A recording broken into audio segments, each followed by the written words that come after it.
BMW vuodelta 86 numerolla 33 Myllyvainio E.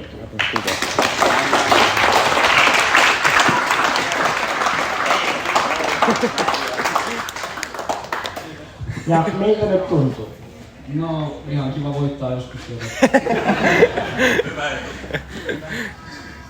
Se on hyvä. Paljon sulla on mennyt tunteja ton mopon tekemiseen? No, en mä tiedä, mutta on siellä aika paljon mennyt isin kanssa tehnyt. Mikä oli vaikein kohde tunnella?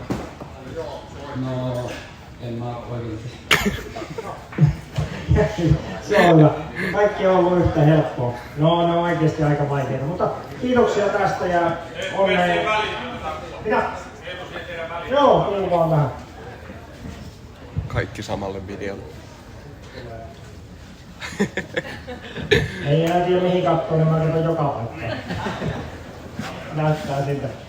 Joo, mutta hienoja pelejä, jatkakaa harrastusta ja mennään kesää eteenpäin ja ei muuta kuin hyviä kesälomapäiviä tänne Pohjanmaalle.